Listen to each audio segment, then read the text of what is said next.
Mi nombre es Jaime Witter Sánchez Posada.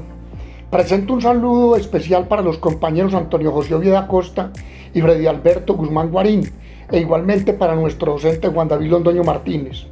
Se pretende en este video dar respuesta a los interrogantes planteados dentro de la actividad número 3, entre ellos, ¿cuál es el papel y la efectividad de la ONU en el conflicto entre Rusia y Ucrania en la actualidad?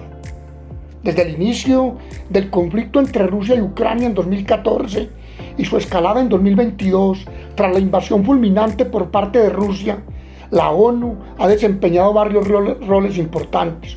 Uno de sus principales mecanismos ha sido la Asamblea General, donde se han discutido y tomado decisiones que condenan la agresión rusa y apoyan la soberanía e integridad territorial de Ucrania. Entre ellas, primero, en marzo de 2022, la Asamblea General aprobó una resolución que exigía la retirada inmediata de las fuerzas rusas y condenaba la invasión, reflejando un amplio consenso internacional en contra de las acciones de Rusia.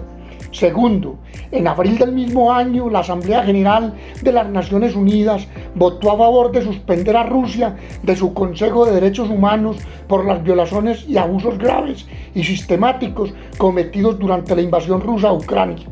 Tercero, la Sala de Cuestiones Preliminares de la Corte Penal Internacional, respaldada por la ONU, dictó una orden de detención contra el presidente ruso Vladimir Putin por supuestos crímenes de guerra relacionados con la deportación y el traslado ilegal de niños de la Ucrania ocupada.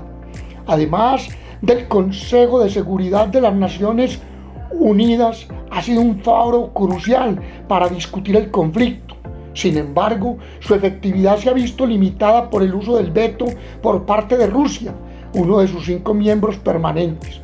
Esto ha dificultado la adopción de medidas contundentes como sanciones o intervenciones directas, lo que ha llevado a críticas sobre la capacidad de la ONU para actuar en situaciones de agresión. Así entonces, la efectividad de la ONU puede ser evaluada desde diferentes perspectivas, entre ellas: primero, su capacidad innegable para movilizar la opinión pública y generar presión internacional. Segundo, las resoluciones de la Asamblea General han contribuido a crear un entorno en el que la comunidad internacional se ha unido en gran medida en apoyo a Ucrania, lo que ha llevado a sanciones económicas significativas contra Rusia por parte de muchos países. Tercero, la falta de acción decisiva por parte del Consejo de Seguridad ha puesto de manifiesto las limitaciones de la ONU en situaciones donde los intereses de los miembros permanentes están en juego. Cuarto, la incapacidad para implementar un cese al fuego efectivo o para facilitar negociaciones significativas ha generado escepticismo sobre el papel de la ONU como mediador en conflictos armados. Quinto, la creciente polarización de la política internacional y la fragmentación del orden mundial han dificultado la capacidad de la ONU para actuar de manera unificada. Y sexto, la rivalidad entre potencias, especialmente entre Occidente y Rusia, ha llevado a una falta de consenso sobre cómo abordar la crisis, lo que ha limitado las opciones de la ONU para facilitar una resolución pacífica. Continuando con el panorama discursivo, se hace la siguiente pregunta: ¿cuál es el papel y la efectividad de la ONU en el conflicto entre el Estado de Israel en contra de Hamas y Hezbollah? Para dar respuesta a este interrogante, es menester dejar en claro que el conflicto entre Israel y los grupos Hamas y Hezbollah son de los más complejos y prolongados en el panorama geopolítico contemporáneo. Así entonces, la ONU ha estado involucrada en este conflicto desde sus inicios, desempeñando un papel multifacético consistente en, primero, ha intentado a lo largo de los años mediar en el conflicto a través de diversas resoluciones y en el trabajo de sus agencias. Ejemplo de ello es la resolución 242, adoptada en 1967, que llama a la retirada de las fuerzas israelíes de los territorios ocupados y al reconocimiento de la soberanía de todos los estados en la región. Sin embargo, La implementación de estas resoluciones ha sido limitada en gran parte debido a la falta de voluntad política de las partes involucradas y de los miembros permanentes del Consejo de Seguridad, que a menudo tienen intereses divergentes en la región.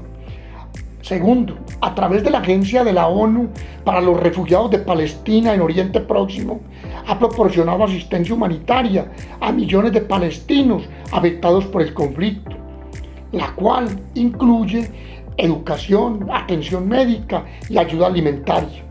Tercero, ha intentado supervisar los ceses al fuego en múltiples ocasiones, aunque estos esfuerzos a menudo se ven socavados por la reanudación de las hostilidades. La misión ha enfrentado desafíos significativos, incluyendo restricciones en su capacidad para operar y la falta de cooperación de las partes involucradas. Por otro lado, la situación humanitaria en Gaza y otras áreas afectadas por el conflicto sigue siendo crítica, lo que plantea preguntas sobre la efectividad de la ONU para abordar las necesidades inmediatas de la población civil. Es así como se notan las limitaciones en su capacidad para influenciar en el conflicto, que devienen de la polarización política en el Consejo de Seguridad, donde las potencias mundiales a menudo utilizan su derecho de veto para proteger a sus aliados, lo que dificulta la adopción de medidas efectivas. Además, la falta de un enfoque unificado y coherente por parte de la comunidad internacional ha permitido que el conflicto persista sin una resolución duradera. Continuemos con el análisis abordando un tercer conflicto de relevancia mundial, planteando el siguiente interrogante: ¿cuál es el papel y la efectividad de la ONU en el conflicto en la península de Corea? Ahora bien, este conflicto se remonta a la Guerra de Corea, la cual se desarrolló entre 1950 y 1953. Ha sido uno de los desafíos más persistentes en la política internacional. A pesar de que el conflicto armado formal terminó con un armisticio y no con un tratado de paz, las tensiones entre Corea del Norte y Corea del Sur han continuado, alimentadas por cuestiones políticas, ideológicas y de seguridad. En este contexto, la Organización de las Naciones Unidas ha desempeñado un papel significativo, aunque su efectividad ha sido objeto de debate. Es así como la intervención de la ONU en dicho conflicto ha estado enmarcado en diferentes tópicos. Veamos. Primero, la ONU fue fundamental en el establecimiento de Corea del Sur tras la Segunda Guerra Mundial, y su intervención inicial incluyó la supervisión de elecciones y la creación de un gobierno democrático en el sur. Segundo, durante la Guerra de Corea, el Consejo de Seguridad de la ONU autorizó una intervención militar para repeler la invasión norcoreana, lo que llevó a la formación de fuerzas de la ONU que lucharon junto a las tropas surcoreanas. Sin embargo, desde el armisticio de 1953, la ONU ha enfrentado desafíos en su papel de mediador y facilitador de la paz en la región. Tercero, el Consejo de Seguridad ha adoptado varias resoluciones relacionadas con Corea del Norte, especialmente en respuesta a sus pruebas nucleares y de misiles balísticos. Cuarto, en cuanto a su labor humanitaria, la ONU ha propiciado sendas ayudas representadas en alimentación y asistencia en salud, pero el régimen norcoreano ha sido un obstáculo para el cumplimiento de dicha actividad. Quinto, la ONU ha fomentado el diálogo entre las dos Coreas y ha apoyado iniciativas de paz. Sin embargo, la falta de voluntad política por parte de ambos gobiernos ha limitado el éxito de estos esfuerzos. Ahora bien, la efectividad de la ONU en el conflicto de la península de Corea se vio obstaculizada por varios factores, entre los cuales se destacan: primero, la influencia de potencias externas como Estados Unidos y China, con diferencias en sus prioridades y enfoques.